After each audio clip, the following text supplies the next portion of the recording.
ஓம் சாந்தி. அவ்யக்த முரளி 7/2/1976. அவ்யக்த பாப்தாதா, மதுபன். மகாரதிகளின் ஒன்றும் புதிதல்ல என்ற நிலை மற்றும் வீணானவைகளின் கணக்கின் முடிவு. மகாரதிகளின் விசேஷ அடையாளமாக என்னவாக இருக்கும்? அதன் மூலம் இது மகாரதி நிலையின் முயற்சி என்று தெளிவாகிவிடும். ஒன்று, மகான் முயற்சி செய்கிறவங்க, அதாவது மகாரதி. என்னென்ன காட்சிகளை பார்ப்பாங்களோ அதை நாடக திட்டப்படி அநேக தடவை நடந்தது, இப்பொழுது மீண்டும் அதே போல் நடந்து கொண்டு இருக்குது அப்படின்னு புரிஞ்சுப்பா. மேலும் அது அவருக்கு ஒன்றும் புதிதல்ல அப்படிங்கிறது அனுபவமாகும். எந்த புது விஷயமும் அதன் மூலம் ஏன் என்ன அப்படிங்கிற கேள்வி எழும் மாதிரி அனுபவமாகாது. மேலும் இன்னொன்று, எப்படி நடைமுறையில் நினைவு சொரூபத்தில் அநேக தடவை பார்த்த காட்சி இப்பொழுது அதே போல் நடந்து கொண்டு இருக்குது அப்படின்னு அனுபவமாகும். எந்த ஒரு புது விஷயத்தையும் செய்யலை, ஆனால் நடந்ததை மீண்டும் அதே போல் செய்து கொண்டிருக்கிறேன். நினைவில் கொண்டு வர வேண்டியதாக இருக்கார். கல்பத்துக்கு முன்பு என்ன நடந்ததோ அதே இப்பொழுதும் நடந்து கொண்டு இருக்குது. ஆனால் எப்படி ஒரு வினாடி முன்பு நடந்த விஷயம் மிக தெளிவான ரூபத்தில் மிக தெளிவாக இருக்குது, எப்படி ஒரு வினாடிக்கு முன்பு நடந்த காட்சி நினைவில் இருக்குதோ அதே மாதிரி அந்த சென்ற கல்பத்தினுடைய காட்சி அதே மாதிரி நினைவிருக்கும். ஏன்னா ஒன்று பார்வையாளர் நிலை, இன்னொன்று 3 காலத்தையும் தெரிந்த நிலை. இந்த 2 நிலைகளும் மகாரதிகளுக்கு இருக்கும் காரணத்தினால சென்ற கல்பத்தின் நினைவு முற்றிலும் பசுமையானதாக இருக்கும்.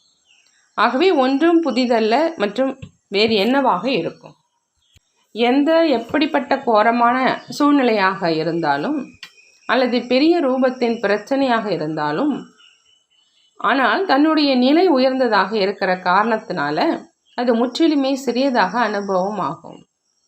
பெரிய விஷயமாகவும் கொடூரமானதாகவும் அனுபவம் ஆகாது. எப்படி உயர்ந்த மலை மேல் நின்று கொண்டு கீழே உள்ள ஏதாவது பொருளை பார்த்தீங்க அப்படின்னா பெரிய பொருளும் கூட சிறியதாக தென்படுது. மிக பெரிய தொழிற்சாலை கூட ஒரு சிறிய மாடல் ரூபத்தில் தென்படுது. அதே மாதிரி மகாரதியின் மகா முயற்சியின் எதிரிலே அவங்களுக்கு எதுவும் பெரிய விஷயமாக அனுபவம் ஆகாது. அப்படி மகாவீர் அப்படின்னா மகாரதியின் மகான் முயற்சி செய்வதின் இந்த 2 அடையாளங்கள் இருக்குது. இதை வேறு வார்த்தைகளில் ஈட்டியாக இருப்பது முள்ளாக அனுபவமாகும் அப்படின்னு சொல்லப்படுது. அந்த மாதிரியான மகாவீரின் வாயிலிருந்து என்ன நடக்க போகுமோ அதே வார்த்தைகளே எப்பொழுதும் வெளியாகும். என்ன நடக்க வேண்டியதாக இருக்குமோ அவைதான் அவர் வாயிலிருந்து வெளியாகும். இதைத்தான் சித்தி சொரூபம்னு சொல்கிறது. என்ன வார்த்தை வெளியாகுமோ, என்ன காரியம் நடக்குமோ அது வெற்றி அடைபவர்களாக இருக்கும், வீணானவைகளாக இருக்காது. மகாரதிகளின் அடையாளமாவது பாவ கணக்கும் முடிவடைந்தே இருக்கும், ஆனால் வீணானதனுடைய கணக்கும் முடிவடைந்திருக்கும். அவர் மாஸ்டர் சர்வ சக்திவான் தான் இல்லையா?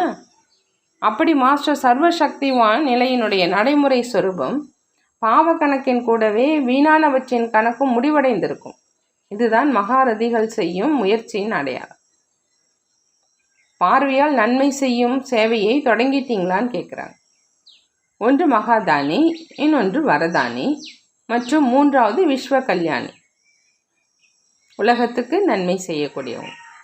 இந்த 3 விசேஷங்களுமே ஒருவரில் இருக்குதா அல்லது சில விசேஷம் சிலரிலும் மற்றும் வேறு சிலரிலும் இருக்குதான்னு கேட்குறாங்க.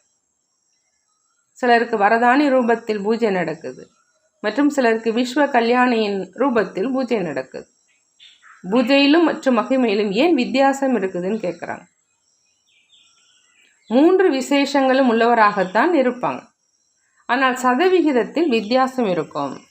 சிலரில் சில விஷயத்தின் மற்றும் வேறு சிலரில் வேறு விஷயத்தின் சதவிகிதம் குறைவாக அல்லது அதிகமாக இருக்கும். ஒன்று கர்மத்தின் விளைவு, 2வது பிராப்தியினுடைய விளைவு, 3வது பூஜை மகிமையினுடைய விளைவு. எப்படி கர்மத்தின் விளைவு ஆழமானதோ அப்படி இந்த 2 விளைவுகளும் ஆழமானது தான் சொல்கிறாங்க பாப்தாதா. பிராப்தியினுடைய சாட்சாத்காரமும் நடைமுறையில் இப்போ இருக்கத்தான் வேணும் இல்லையா? யார் என்னவாக ஆவார் மற்றும் ஏன் ஆவார்? இதன் ஆதாரத்தில் ஆவாங்க. எதனுடைய ஆதாரத்தில் ஆவாங்க? இவை அனைத்தும் தெளிவாகும். விரும்பாவிட்டாலும் கூட, நினைக்காவிட்டாலும் கூட அவங்களுடைய செயல், சேவை, நடத்தை, மனநிலை, தொடர்பு மற்றும் சம்பந்தம் தானாகவே அந்த மாதிரியாகவே தான் இருக்கும். அதன் மூலம் யார் என்னவாக போகிறார் அப்படிங்கிறத புரிஞ்சுக்க முடியும். நடத்தை, அதாவது அவர் செய்யும் செயலே அவருடைய கண்ணாடியாக ஆகிடும். செய்யும் காரியத்தில் மற்றும் கண்ணாடியில் ஒவ்வொருவருடையதும் தெளிவாக காட்சி தெரிந்து கொண்டே இருக்கும்னு சொல்கிறாங்க. நல்லது. வரதானம்: கட்டளைப்படி நடப்பவராக ஆகி தந்தையினுடைய உதவி மற்றும் ஆசீர்வாதங்களை அனுபவம் செய்யக்கூடிய வெற்றி அடைபவராகுக. வெற்றி அடைபவராக ஆகணும் அப்படின்னா பாபானுடைய கட்டளைப்படி நடப்பவராக ஆகணும். தந்தையினுடைய உதவி மற்றும் ஆசீர்வாதங்களை அனுபவம் செய்யணும். அப்போ தான் வெற்றி அடைபவர்களாக ஆகலாம்னு சொல்கிறாங்க. பாபா சொல்கிறாங்க, என் ஒருவனை நினைவு செய்யுங்க அப்படிங்கிறது தான் தந்தையினுடைய கட்டளை. ஒரு தந்தை தான் உலகம். ஆகவே உள்ளத்தில் ஒரு தந்தையை தவிர வேறு எதுவும் நிரம்பியிருக்கவே கூடாதுன்னு சொல்கிறாங்க. ஒரு வழி, ஒரு பலம், ஒரு நம்பிக்கை எங்கு ஒன்று இருக்குதோ அங்கு ஒவ்வொரு காரியத்திலும் வெற்றி இருக்குது. அவரை பொறுத்தவரை எந்த ஒரு சூழ்நிலையையும் கடந்து செல்வது சுலபமாக இருக்கும். கட்டளைப்படி நடக்கக்கூடிய குழந்தைகளுக்கு தந்தையினுடைய ஆசீர்வாதங்கள் கிடைக்குது. ஆகையினால கடினம் கூட சுலபமாயிடுதுன்னு சொல்கிறாங்க. ஸ்லோகன்: புதிய பிராமண வாழ்க்கையின் நினைவில் இருந்தீங்க அப்படின்னா எந்த ஒரு பழைய சமஸ்காரமும் வெளிப்பட முடியாது. புதிய பிராமண வாழ்க்கையின் நினைவில் இருந்தீங்க அப்படின்னா எந்த ஒரு பழைய சமஸ்காரமும் வெளிப்பட முடியாது. நல்லது.